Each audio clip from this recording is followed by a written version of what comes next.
Well, we've all seen some pretty funny serves in our lives, and it's no wonder.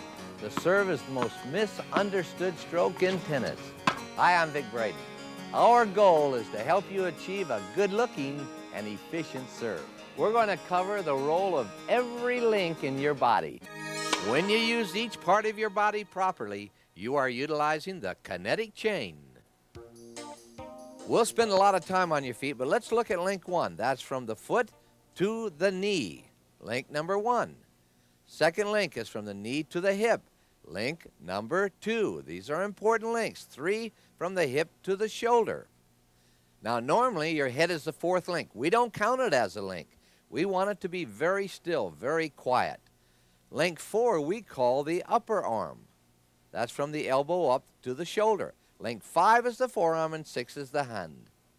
A quick review. 1, link 2, link 3, the head is still, we don't count it as a link. Link 4, forearm is 5, and the hand is 6. And we're going to break down the serve in a way that you may never have seen before. We'll shoot from the bottom up. You'll see some wonderful angles. And we'll shoot from the top down. You'll get a new look. And we'll show you how to use an old pair of socks and your roller blades. I think we can show you that everyone can hit a fast and efficient serve. Let's start with the one that creates wars. Should you throw a high toss or a low toss? Now I want you to play devil's advocate on this one. How high should you toss the ball? Should you throw it way up in the air? Will you have more time? Or will you have more time if you only throw the ball this high? 17 to 20 inches out of your outstretched hand. Think about it. Many years ago, my staff and I spent a lot of time looking at gravity. How did it affect the ball toss? And we got up on a ladder, dropped a ball from a 6-foot height. This is coming down from just 6 feet. And you'll see that it's 2.5 of a second in the frame. Now you go the other way. Throw the ball only to the apex and see how much longer the ball sits in the strings. Now watch the clock. It's way past 2.5. Watch at the top how long the ball seems to be sitting there. And this is where Rosco Tanner hits the ball. I wrote an article once about Rosco Tanner's serve. He was clocked by us at 134 miles per hour. He hits the ball at the apex. He has more room for air because the ball sits in the window of the racket much longer, as you can see by the clock. But so many people see an optical illusion. It looks like Rosco's hitting the ball on the way to the sky. But watch Rosco. It's true that Rosco is going after the ball as it's rising, but he won't hit it until the apex. Now watch the circle, and you'll see the ball get in there just as it did on the clock. And there'll be very little movement at the top.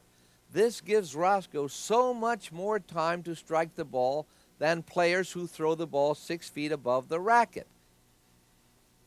Now when people see this, they sometimes say, Vic, you've rigged this. The ball's on a string. It's not. This is the advantage of striking the ball at the apex. Notice that position will only be 17 to 20 inches out of his outstretched hand. And now watch the pronation. You see the arm turn inside out there? We're going to talk an awful lot about the pronating forearm.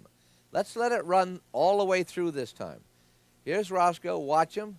Arms are trying to rise simultaneously. The racket is accelerating, picking up speed now. You don't want to pause anywhere. Never stop. According to Howard Brody, Newton's second law. And I want you to see Rosco in a stick figure. This is Rosco's actual body. We clocked him at 134 miles per hour with a composite racket. Not all the newest graphites. That is one hard hit. Now watch. I'll show you a vector coming out of his hand. He's not hitting down. He's hitting forward with his hand. Where did we get 17 to 20 inches? Well, if you see the bottom of the ruler, that's the tip of the grip.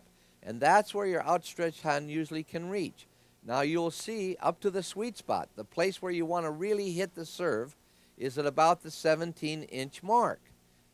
Now we say 17 to 20 in case you get up on your toes to hit the ball. But anyway, it's a very, very low toss. So when you're out there on the court, you don't want to be looking up in the sky because there's nothing up there. You're only going to hit at the 17-inch mark. Yeah, well, you can spot a lot of airplanes, but that's not going to do you any good. Look at the blue circle. That's where you want to be looking. So if you look at the blue circle, you will see that you're throwing the ball much further out in front of you. Your head is very balanced. You don't have to have that severe back arch, that severe layback with your head. Also, you're going to be moving way into the ball. That'll get you so much further into the net on your first volley. Did you know the trophy was designed by a D player with a pitiful serve? Well, what is the trophy look? The designer of the original trophy placed the throwing hand here and the hitting arm way back. The hitting arm trailed the throwing arm, and you had this particular look. But if you throw a low toss and you use this movement, the ball will be way down in here, and it won't work because this racket has too far to go before it impacts the ball. So when you have the trophy look, you are forced to throw a real high toss in order to give the racket enough time to come around and strike the ball. Avoid the trophy look. I think you'll see it quite clearly in this demo. Now, if I go with my trophy look hand, I'm not going to have enough time. If I throw it 17 to 20 inches, and this is a comment I get from a lot of viewers. They say, look, I tried what you said, but they have this trophy look. But you see, the throwing hand is up too early. And then you're going to have to throw the ball way up in here, much higher than 17 to 20 inches. Then you're going to have to hit it on the down flight. So don't lead with that hand. Don't look like the trophy. You see, when both hands go up together, now you have plenty of time to bring that racket head around. And if you watch, a very low toss, but I don't have to rush it at all. I hit the ball with all kinds of time. The swing is a simple and smooth movement. Let's take a look at the complete swing. I'm going to go through the service swing very quickly. Then we'll come back later and take each component and show you many, many ways to achieve a particular purpose. Now watch carefully. The first thing you do is to coil your body. That's important because your body is so powerful. Next point, the racket is going to go to this point and then come back over your head as though you could look in a mirror. So this is the first motion. Now notice this motion has 180 degrees of swing, 180. Now we're going to come back later and talk about if the palm goes up, you're in deep trouble. But right now, watch, my palm is down. That will allow me to go 180 degrees. Then my elbow takes over and completes a circle. So now I've got 360 degrees, and it looks like this. Now your elbow looks really weird. It's out in this position, and your racket is straight up, and it's got to turn in this manner and go out. Now that's a difficult motion to make for some people, but once we break it down and show you some ways to achieve this, you're going to have some new skills. It's going to be a lot of fun. You're going to nail that baby. Now let's take a look at some former champions. Put my theories to the test. This is Chris Evert when she was the best in the world. The first motion is the little hand wiggle. Now the racket's coming back so she could look up in the mirror. Now let's see if she scratches her back. I think you'll see when the elbow starts coming around that it throws the racket away from her body. It's very clear. Now there's that fourth link coming around, the elbow going towards the target. Now the racket's sitting on its edge like a knife. Now the forearm pronates, goes off to the right side first, and then down to the left side. Right on the money. Now we want to take a look at Chris if she were a left-hander. Left-handers always get angry at me because I don't show enough of left-handers hitting the ball, and they always have to make a visual reversal. Again, the racket is going away from the body, so there's no such thing as scratching your back. The elbow goes forward, that's the fourth link, the racket's on its edge. Now you'll have to pronate. The racket will turn in the opposite direction and then come down the other side. I want you to watch Vijay Amritraj because I was told by someone once that his fourth link did not do what I said. Let's take a look. First, the hand wiggle. He looks in the mirror. Now, so many people said he scratched his back. Take a look. There is no back scratch. Now watch the fourth link. It looks weird. It looks funny. The fourth link goes way out like this. Now watch his left arm. It crosses in front while his upper body abruptly stops. And that causes his racket to travel 1.7 times faster. And so now one of our top players, Keith, will now practice with his hand movement without a racket. Palm is down, the elbow goes forward to keep the hand moving, and then the pronation. This is an important drill because you can do it without the racket. You won't have all the forces. You won't have so many things to worry about. Palm down, elbow forward, pronate. All right, watch Butch Young, head coach of the Vic Braden tennis camp. He's going to demonstrate palm down movement. Watch, the eyes on the ball look right into Butch. If he keeps the palm down, this brings the racket back to where you could look in the mirror. That's a very important movement, palm down. But if the palm goes up, you can't make this movement. The wrist locks, and then you're in deep trouble. You've got to put the palm down. But most people have this problem, the palm looking to the sky, and then you're in trouble. Why are you in trouble? Because now you can only push the racket forward. You don't have 360 degrees of circular movement. So that's where people get the thing, the push serve. They have no power. David's hitting the ball very hard, 84, 85 miles per hour. But watch, he could hit it harder, but the palm goes up right here, and that limits the power. When the palm is down and the elbow goes forward, you get 360 degrees of rotation. Now what Angie's doing is making sure that the palm is down, she can look in the mirror, and then she takes her elbow and pushes it forward. This is a critical movement. The racket looks weird here, folks, but this is the way it has to be. Around the world, I hear people say, scratch your back on the serve. But you don't want to scratch your back. You want to scratch a friend's back. All right, Mitch, come on in. We'll show them how we do this now. Mitch is standing there. I'm showing you that I'm not going to scratch my back, that when I turn like this, I'm scratching Mitch's back. I hope you see that clearly. Don't scratch your back, scratch a friend's back. Well, do the great players really scratch a friend's back? Let's take a look. Here's Arthur Ashe. He's coiling his body. Notice that his hitting hand is down, the palm is down. The racket comes back, but because he's turning, the racket goes away from his back. He does not scratch his back. Now he's getting ready to scratch a friend's back. That's Arthur Ashe. A former great, Vijay Amritraj from India. Let's see if he scratches his back or does he scratch a friend's back. Well, you'll see he looks in the mirror. The racket goes away from his body. He does not scratch his back. It's way out there. But guess what? He scratches a friend's back. Remember this movement. It is critical. Here's a super drill by Angie.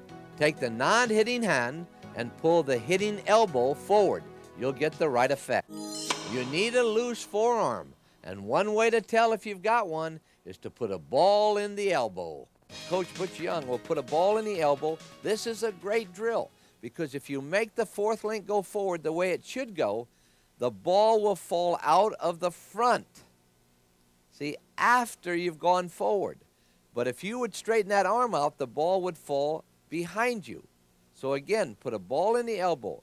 Take the fourth and fifth link, squeeze the ball, take another ball in your hand, put the palm down, uncoil your body, make the fourth link go forward, and the ball will fall forward. It'll fly out of your arm towards the net. David could certainly use this drill. Watch, he hits the ball hard, but you'll see when he gets back, the forearm does not go limp. The forearm tightens, so he never gets a bend. If he would put a ball right in that elbow pocket, you would see it would fall out right at this point. He's got to let the forearm come down in a more loose manner so that he'll have something to snap forward. He's very powerful. You'll see that he pronates, the racket turns inside out. Now let's take a look at Gail. She comes straight up, so she loses a little power here, but right at this point, her palm goes up, and you'll see the racket's facing to the sky, and there's only about a 110-degree bend at the elbow. So if she had a ball in the elbow, it would fall out. This would be a super drill for Gail. She hits the ball well, but she could be hitting it much, much harder. Okay, let's take a look at Margarita. Same problem. She comes straight up. She does not have the racket going behind her body. Now the palm goes up. Now she's going to get into that pushing motion. And again, you see there's a very slight bend in the elbow, so she doesn't have much forearm to snap into the ball.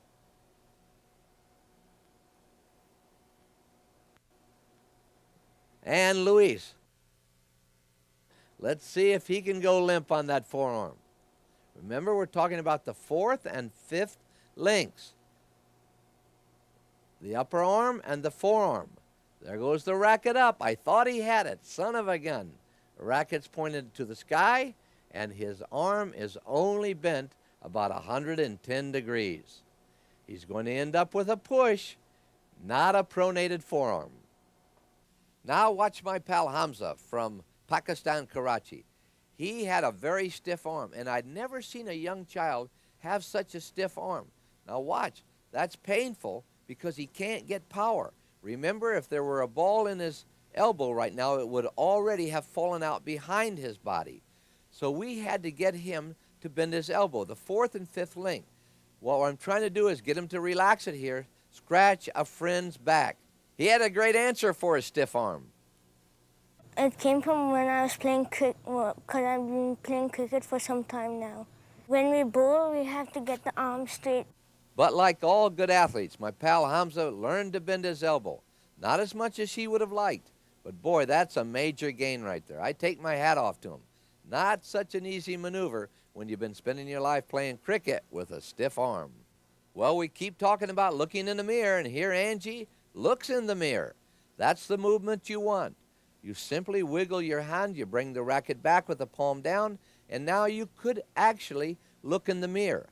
And we wish people would do this with their racket, because when you do this with your racket, this is the sensation that you get.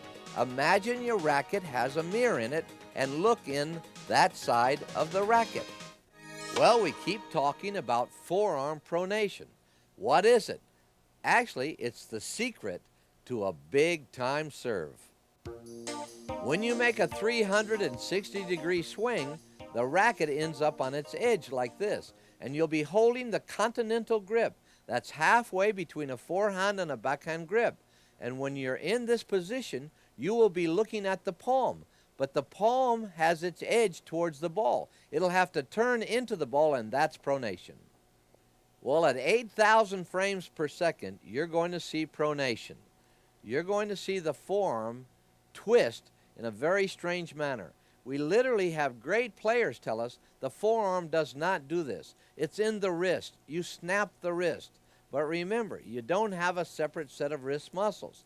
It's the forearm twisting. Notice the racket is on its edge. Now the forearm is beginning to turn, and you'll see the force throws the racket away from the body. Now watch the racket. It's turning in the opposite direction. That is pronation. Can you see why the racket continues way out to the opposite side? So many people say, come down across your body on the follow-through. But the truth is, the follow-through goes in the opposite direction, way down. Then at the very bottom, you relax the arm and let it cross the body. But you have to go to the right. Notice the racket and arm has turned 180 degrees. I find a great drill is to simply look at your palm and then go with the edge of your palm towards the outstretched hand, and at the last moment, turn your palm into the other palm. And that's what pronation is. And it's that force where you're twisting and then suddenly contacting the ball, which gives you the great speed on your serve. And I think this drill is the kind of drill that you can practice. You can get the brain to program this movement. It's so different than most people think that it is. So it does take practice. What we're going to do is we're going to put our left hand out, right arm here, looking at the palm and going out. So on 1, 2, 3, you ready? 1, 2, 3. 1, 2, 3. 1, 2, 3. Again, 1, 2, 3. Perfect. Coach Young has a great drill where you put your palm down, make the elbow go forward, hit a ball into the fence. What's so valuable about this drill is the ball's not going very far. You can take a lot of time to look at the body links and see if they're doing the right thing. You also see that you have a lot of time throwing a very low toss if the arms come up together. It's so difficult for some people to understand pronation. But if you'll get into these simple little drills where you have no pressure, I think you'll have a lot of fun with it. And then again, the brain will reprogram this movement. Another super drill I find is to actually serve with your hand. And if you pronate properly, you will see that your hand has plenty of power. You literally can hit the ball well without a racket.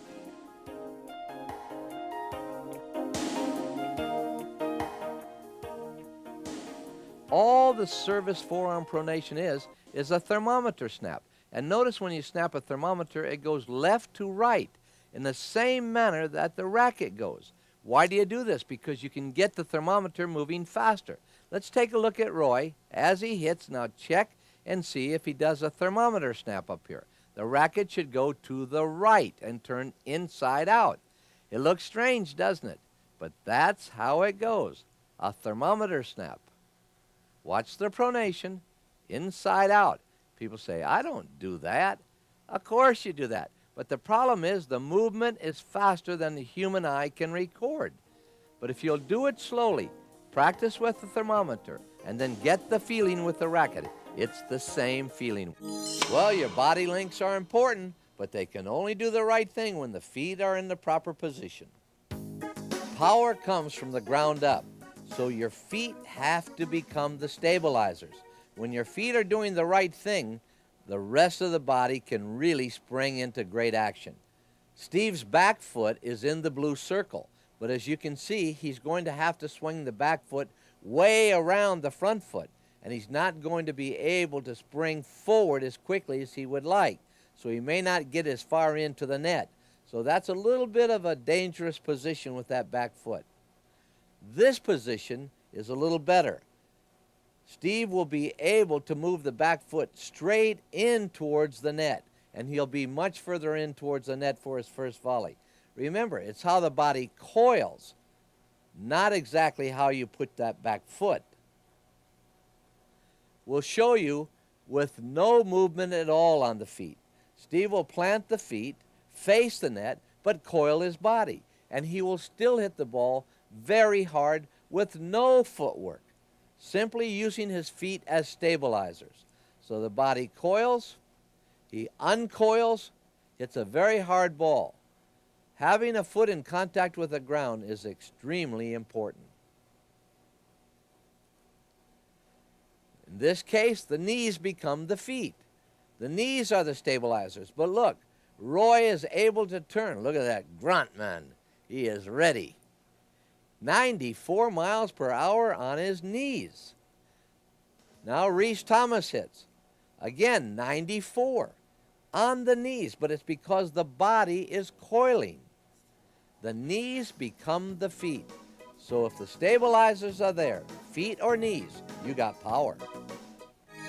Tremendous controversy on this one. Many people feel if you jump, you get more power. The question is, when you jump. If you jump before your racket has achieved maximum acceleration, you lose power. There are two kinds of jumping on the serve. One where you jump first and hit, and the other where you jump after you hit or as you're hitting the ball. Now the rule of thumb is that if your forearm has achieved maximum speed and you jump, you don't lose power. But if you jump before your forearm achieves maximum speed, you do lose power. And so these players are testing the theory. Here's Keith. First of all, he has to become a great trampoline artist. A little uncomfortable, but how many times do you serve from a trampoline?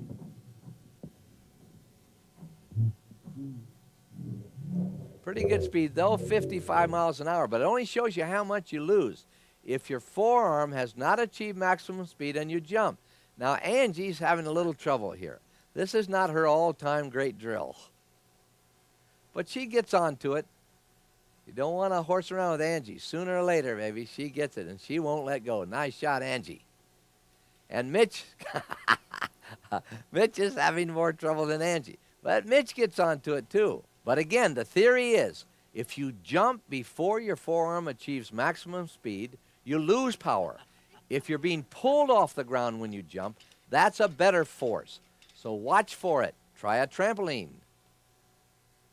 If you want to test the theory, try serving on rollerblades. You'll see that the rollerblades have tremendous movement. So the racket swinging in one direction creates an opposite force at the feet. So it's an awful feeling when you try to serve with rollerblades. Mitch has been serving at 84 miles per hour, but now he can only generate about 66 miles per hour. So Mitch has really discovered the important role of the feet. When your feet are stable, then more power gets into the racket. But when your feet are unstable or you're off the ground too early, then the racket slows down. Look at that. Boy, the experts in stabilizers are the wheelchair athletes. They learn very early. Here Debbie's learning to serve, but she's also learning the role of the wheel on the serve. And most of the top players find that there's great movement on the chair. So what do they do about it? As they get better and better, when they throw the ball up in the air to serve, one of the first things you'll see is that the non-hitting hand will go for the wheel. And when the wheel is stable, the racket will travel faster. Well, we know that most people throw the ball straight out in front of them, but I don't think that's the best. I think you should throw the ball to the side and forward. Watch this baseball pitcher as he throws the ball. He coils his body. It's exactly what we want for a tennis player, but you don't have to lift your leg like this. All you have to do is turn your body back. Now he's got a lot of potential energy. He begins to uncoil. But look what happens to the arm. When you really uncoil your body, those three large muscle groups, it throws the arm way off to the right. The arm is not up over your head. When you throw the ball way up over your head, straight up, then you're prone to much more injury. But if you take a look at this, now we're going to try to keep you from serving up in this area. We want you to throw the ball off to the side. Then you'll be anatomically safer and more efficient. You'll have a lot more speed. You'll see with our stick figures how much the body coils. And I want you to pay special attention to the role of the fourth link. That's the upper arm. You will see that the elbow leads long before the ball is thrown, long before the forearm makes its pronated move. There comes the front foot down. It's getting ready to block so that the body can turn quickly. There goes the coil, just as you would do it on a serve. Now watch the elbow. Here it comes across the fourth link. See it lead? Now the ball takes off. We'll run it again for you, and then we'll freeze frame it in the position for the fourth link. There's the body coil. You could actually serve this way as long as one foot's in contact with the ground. Watch for the elbow. It's out forward. Boom. So to help Keith become aware of his body movements, the three links, we give him a baseball glove. He practices coiling and then turns. And he also is going to say a little message here. I'll be with you in just a second.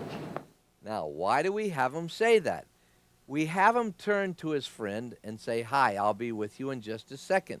What this does is forces him to turn his body back. And then when he says, "I'll be with you in just a second," he uncoils his body. And that helps him know when to throw the ball. Good movement. Watch how much body coil there is from this top view. You have tons of body coil, but what's more important is to keep your head very still. And we got a man who specializes in that. Reese Thomas is an excellent player and coach, and he knows the value of having a still head. And he's invented a little mechanism that'll guarantee that. We invented this device because what we found was people perform their best when they have what's known as the quiet upper body or the or nice head stabilization. when they're like that, they move quicker, they have more balance, they generate more force when they hit the ball. It's more fluid when they're playing. The problem that we ran into is that a lot of people consider that when they're hitting the ball, they must have good balance because that's the way I've always hit my shot. And what they're not aware of is that the true plumb line is what they're trying to create, a good head over feet balance. When they go to hit a tennis ball, say on a serve, and they're pulling their head down, they actually pull the racket right out away from the ball, and their body's telling them to go somewhere where they don't want to go.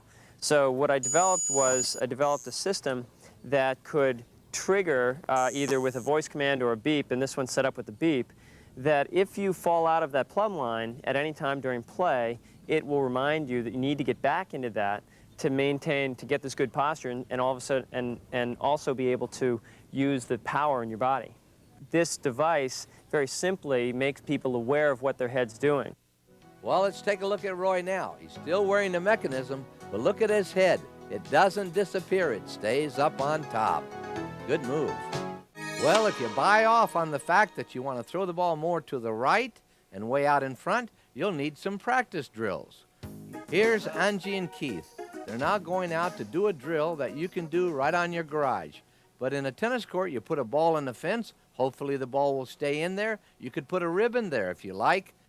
The ball is now at the peak of your reach. Now remember, this is going to be your target. Hopefully your target will stay in the fence. Whoops. Well, Keith's got to do it again. But they get it in there finally. Now remember, you could tie a ball to the fence if you like. Angie gets under it, takes a step to the left and a step back. There you go. Now the ball will be way out in front of her and to her right. And now she will not have trouble impinging upon that shoulder. It'll be a pretty easy toss. When she turns, the racket will be traveling very fast on the right side of her body. I think this is a critical movement, and we're going to talk a lot about this.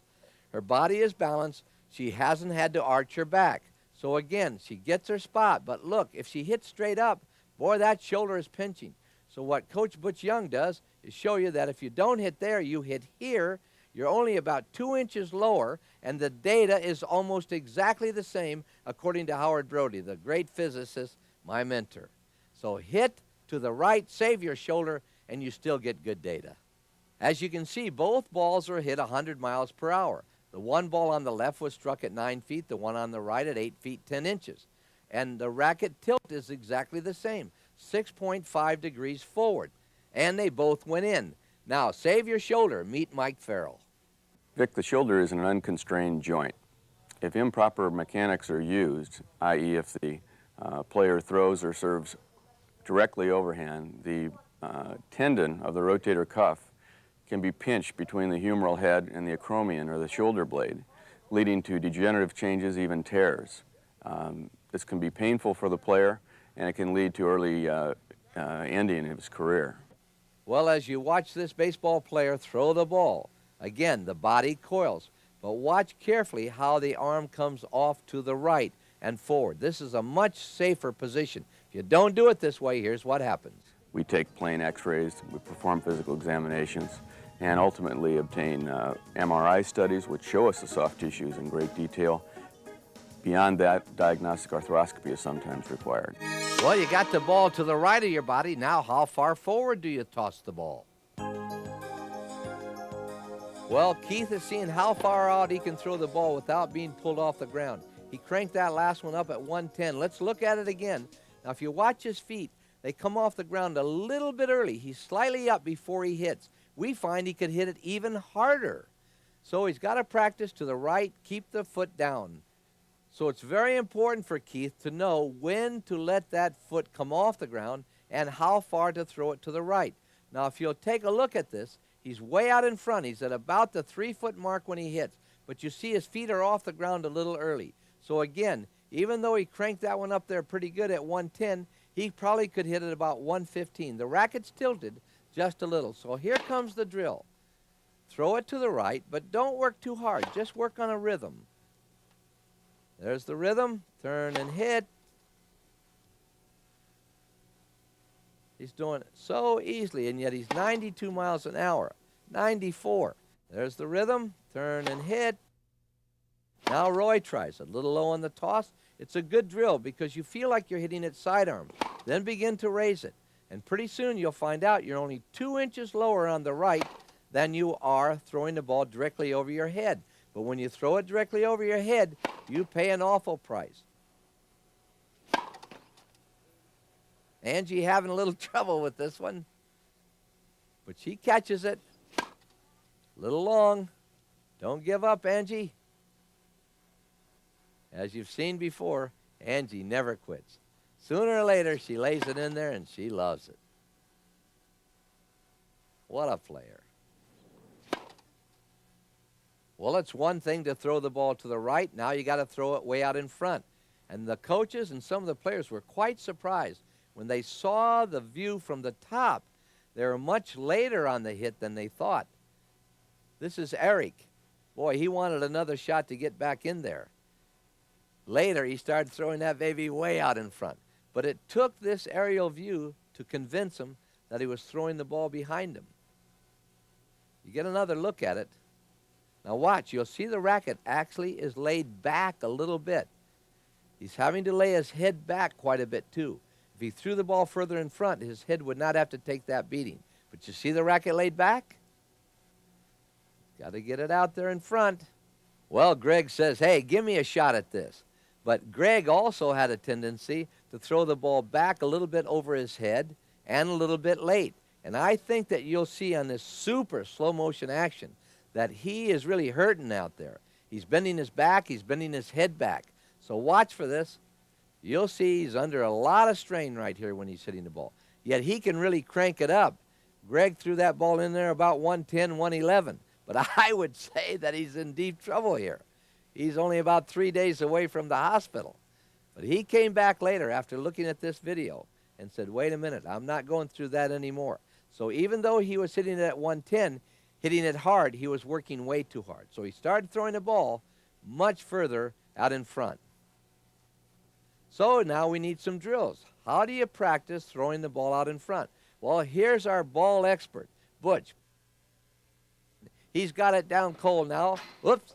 He never makes the same mistake twice. This time he gets it in there, and Keith's got a target. Now, Keith is tilting that racket way too far over, but that is the distance out in front he wants to hit. But when he moves his body forward, his racket will only be tilted 6.5 degrees forward, 6.5 up to 7.5 in some cases. There's the drill. Perfect toss, but look how far in front it is. That is major. So many people throw the ball back to them. You want to throw it way out in front, and you use a fence and throw the ball parallel to the fence. It's a wonderful drill. You can build yourself a model by putting balls in the fence. Now remember, you may want to tie the balls to the fence so they don't pop out on you again. But Roy says, not this time, baby. Roy gets a little model. He starts throwing his left arm. Notice how it comes back in a circular motion, just like a baseball glove. But also, if you notice here, that his left hand's going higher than that top ball that he's using in his model. Watch it carefully. The hand's going above.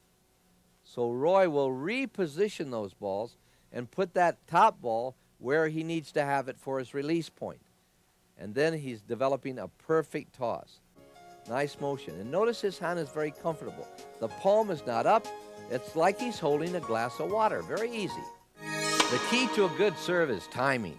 And if you put a towel over your head and you can't see the ball, you'll practice on a 1, 2, 3, 4. You know, timing on the serve is everything.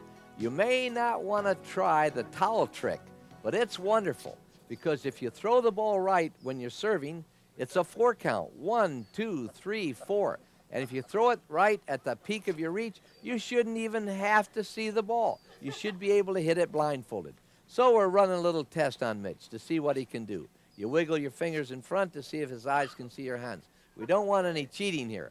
But Mitch gets a little disoriented here. He's not quite sure where he is. He's going to serve up into the deck any minute now. Butch straightens him around, gets him settled, ready to go. Let's see if he has the right rhythm. 1, 2, 3, 4. Not bad. Look at that. This is the first time he tried it, too. 1, 2, 3, 4. Very good, Mitch. That's hard to beat. Keith says, I can do it. But he's having a little trouble. Keep an eye on Keith, folks. It doesn't matter how old you are. I love it. He's in trouble. There's a real purpose behind this drill. When you go 1, 2, 3, 4, you force the racket to continue accelerating. That's the key, Newton's second law. You want the racket to always continue accelerating. And if you're counting 1, 2, 3, 4, you don't pause the racket, and you feel the pause if you do. Once you develop a powerful serve, you usually find yourself rushing to the net behind that great serve. Well, we get some letters, and people say, why don't you just take a running start? As long as you haven't landed over the line, just run, jump, serve. You'll be so far in when you do it. The problem is, it's against the rules. Let's talk about some logical ways to be effective. When you serve, you need a fast first step. Look at that short step. Keith landed just 3 or 4 inches inside the service line. That's not going to get him very far in. Now, Keith only got 7.5 feet in, but you'll see that Mitch is shorter and got the same amount going in. Keith had a couple of little extra steps before he started. It's so important to get way in there when you're going into the net. The further in you are, the easier the volley. And so you have to work on these movements. 6.5 feet, not enough. If you have a hitch on your swing, or if you pause, bring out 2 socks. It'll help you a ton. How about that old scratch your back business?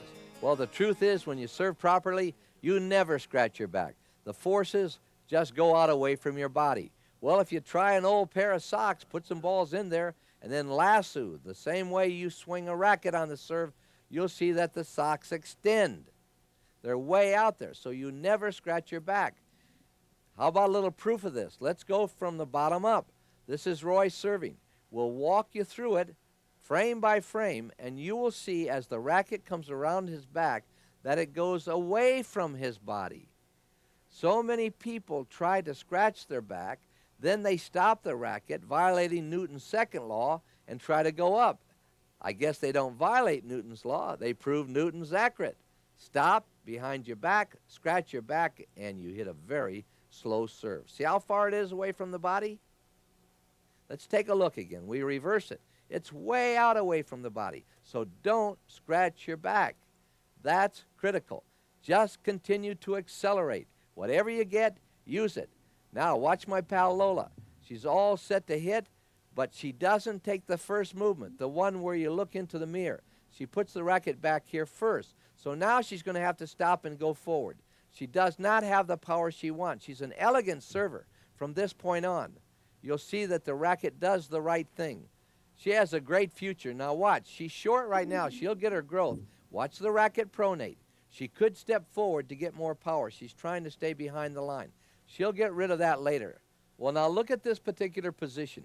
You see the racket has no movement, and she needs that movement, the initial movement where you bring the racket back as though you were looking in the mirror. This is the movement that Lola needs, and then she will have racket head speed at this point.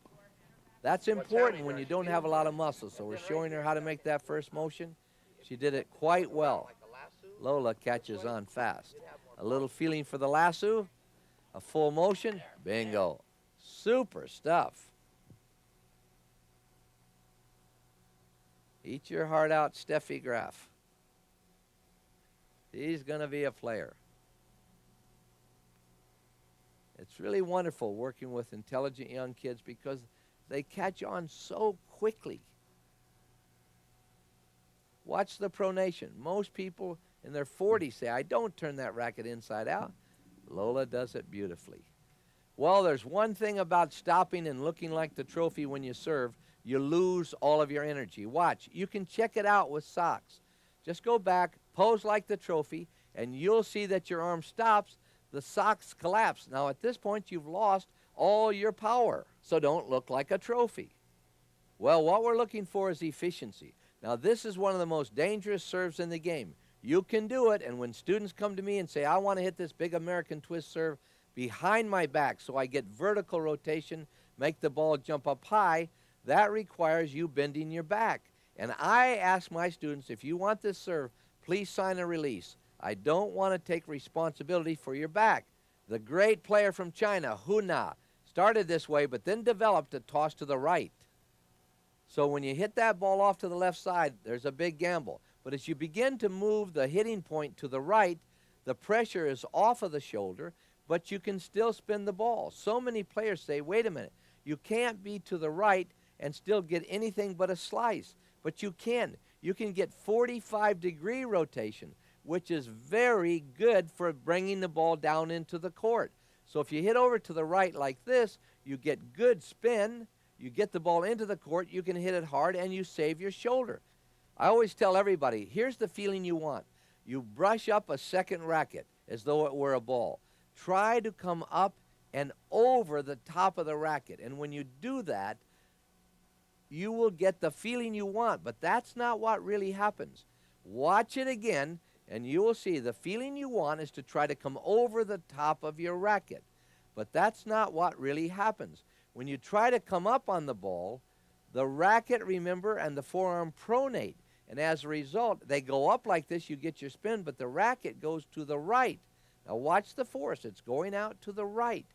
So it's very important when you're hitting a topspin shot off to the right that you get the feeling you're coming over the racket. But if you start throwing that ball off to the left side, as Dr. Mike Farrell will show you, you are taking a great chance on an injury. This is the shaft of the humerus, and this is the spine of the scapula, commonly called the shoulder blade. This is the common tendon of the rotator cuff, which is made up of the tendon of 4 muscles that insert onto the humerus, or the ball of the shoulder joint. When Vic forward flexes, he's okay here. Yeah, maybe you can do it, Vic. There you go. When Vic forward flexes, he demonstrates how the rotator cuff impingement occurs. Do you know that's exactly what happens in the shoulder separation? Painful. You know when you're practicing your swing, just look at it. You don't have to hit the ball. You can throw the ball up, but you have the right to just watch your swing throughout the entire path. I always loved the efficiency of the great Arthur Ashe. He hit one of the best slices in the history of the game. Now notice he doesn't have a big back arch there. He's just got a little bend, but the ball's off to the right side. It comes way over and it's outside his hand. Now I'm going to show you right here that he does not have that dangerous arm that's up in this position. His arm's going out this way. That's the way you want to go. Now notice it also saves his back because he doesn't have to arch over in that position. So Arthur could hit it. How hard could he hit it? This is the best slice we ever recorded. 102 miles an hour. It hit the side fence before it reached the baseline on a 78-foot court. Let's go to the top view. Arthur's racket is down, facing down with the palm. The ball's on the right side. Now you saw on the other angle that it didn't look like he had much back arch, but you can see from the top there's a substantial arch, even though it's far less than almost any other player. He's coming around the 4th length, the elbow, and he's getting ready to hit. Now watch from this point. Arthur's going to slice. The common theory, you go around the outside of the ball and then come down the left side. That's wrong. You actually pronate a little early. You hit the ball on the back right side, and the force carries the racket to the right. The same as a twist, the same as a flat serve. Down on the right. Now notice that the hand, the wrist, the forearm, the upper arm are all on a straight line.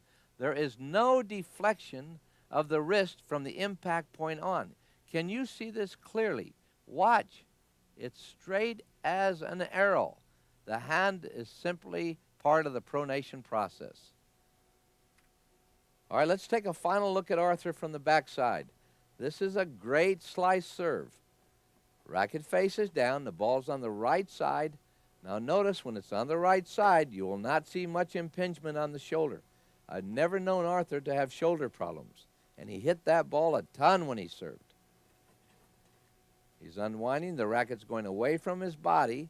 Now the racket pronates, it goes inside out, and notice it goes to the right on a slice, then to the left. So it's back to the toss. The toss is quite simple. Remember, you're only going to throw it 17 to 20 inches out of your outstretched hand. But let's take a look at the 3 tosses. You have most people serving in this manner, straight out. Now this is the one that will give you some problems on the shoulder. Now if you hold the palm up, you're limited into how much body rotation, because if you make a lot of rotation, this is difficult to throw. Now, if you hold the ball as though you're holding a glass of water in this manner, McEnroe, V.J. Amritraj did it this way, they would turn a little bit more. Now, if you put the palm down, a la Jack Kramer, he had the palm down and he could coil more. It's a little bit more comfortable to coil this way. You can hold it like a glass of water and still coil, but it's a little harder to throw the ball out. The key is to get body rotation, so you want to make sure the body rotates. Now, whichever is easier for you, but try to make the body rotate. Here's one of our problems. People have a tendency to do this. Now we teach them to coil the body, but now they still have this. And here's what you get.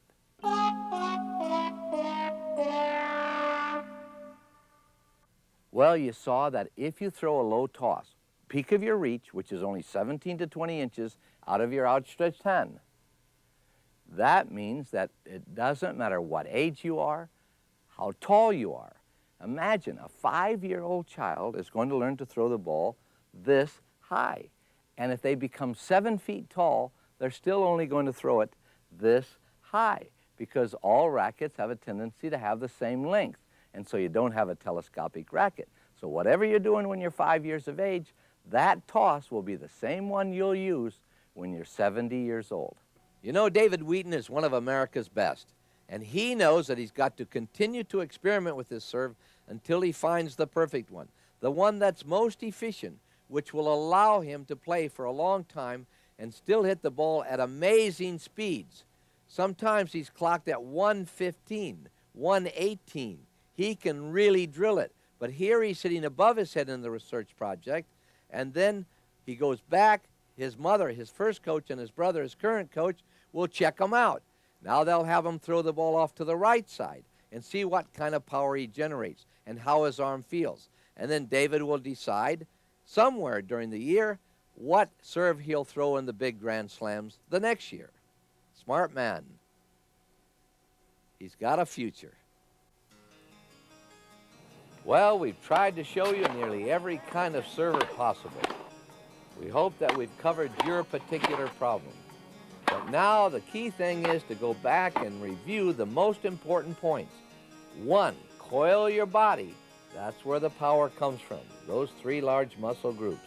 Avoid the trophy toss. Remember, if the hand goes up too early on the front, then the racket has too far to travel. So again, don't look like the trophy. Throw only to the peak of your reach. And when you throw to the peak of your reach, the ball sits in the window so much longer. It doesn't seem right, but that's the way gravity works. A low toss gives you more time, not less time. Remember, you want to toss over to the right if you're a right-hander and to the left if you're a left-hander. That will free the shoulder, no impingement. Remember to keep your palm down when you begin the swing, because that will allow you to get 360 degrees. And if you'll use the mirror trick, it'll get you on your way. Get the elbow forward before striking the ball, and once the elbow's forward, remember the thermometer snap. The follow-through is away from your body. Look at that. It's way off to the right, and it turns inside out. If you jump too early, you lose power. The racket stops accelerating. Keep your head very still on all shots. And finally, use the Continental Grip. If you're right-handed, slide your palm over 1 bevel to the left from your forehand. If you're left-handed, slide your palm 1 bevel to the right. Not a backhand, halfway between the forehand and backhand grip. Now, if you have a Continental Grip, the edge of the racket is heading right up towards the ball. But remember, the speed comes from this pronation, and as you begin to turn the forearm into the ball, the racket at the point of impact will be squarely on the back side of the ball. And that's what you want for the greatest ball depression and the greatest speed. And you can also hit spin serves with the Continental Grip. But if you change back to the forehand grip and then you pronate the forearm, your racket will be on the left side of the ball, and all of the balls will go over to the right. You don't want that. You want the ball to be going out towards the intended target. But the real surprise comes when people hold a Continental Grip but they don't pronate the forearm. And when you do that, you hit the right side of the ball, and all of the balls go to the left. So use a Continental Grip, pronate the forearm, and you're dead on with that ball. Can you imagine that in 1993, Rosco Tanner, at the age 41, hit one of the hardest serves in the game, but the most efficient server I've ever seen in my life. 20-some years at the top of the heap, never reporting shoulder problems, never reporting elbow problems, never reporting back problems, the great Richard Pancho Gonzalez. Well, that's it, folks. If you follow all these tips, we think you're ready to pack your bags for Wimbledon. A quick look at 2 other recent releases. Mental Tennis. We cover areas which help you think clear and have more fun. Issues like self-esteem. I don't count myself as good as I am, so when I make shots, even if I make them or I miss them, I second guess myself, and I don't think, a lot of times I don't think that I am good enough to be playing who I'm playing. How to deal with verbal abuse. This type of situation before where the kid was very abusive. His language was extremely abusive. He was calling Matt names and saying, some, pretty dirty words for a 14-year-old kid on a tennis court. And I was sitting there visiting with the mother, and I was just appalled that she was letting, this go on. Anger. The locker room cracked all his rackets against the locker. And we cover how to plan practice sessions, some key findings in motor learning research, how to deal with nervousness before and during matches, and how to cope with cheaters.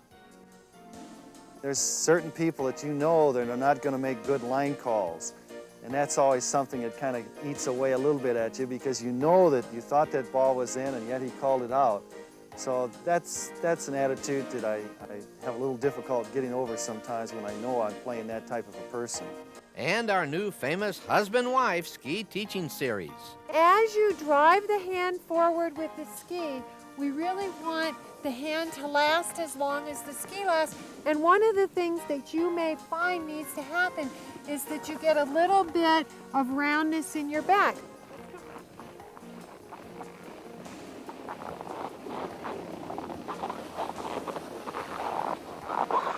I want you to think not about your knees, not about your feet or your shoulders, but just the area that you've sensitized.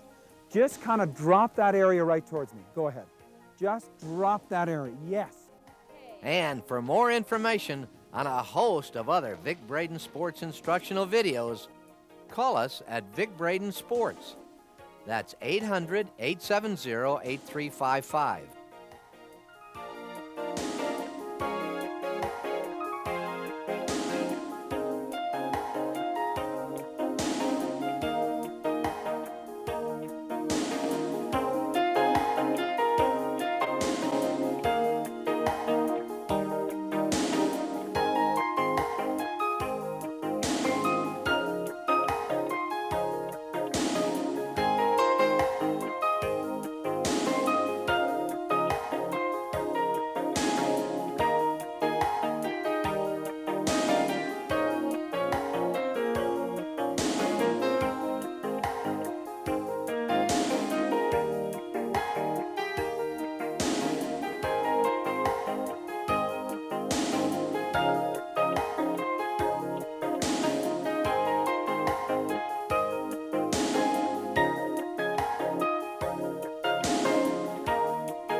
So long, everybody, and happy tennis.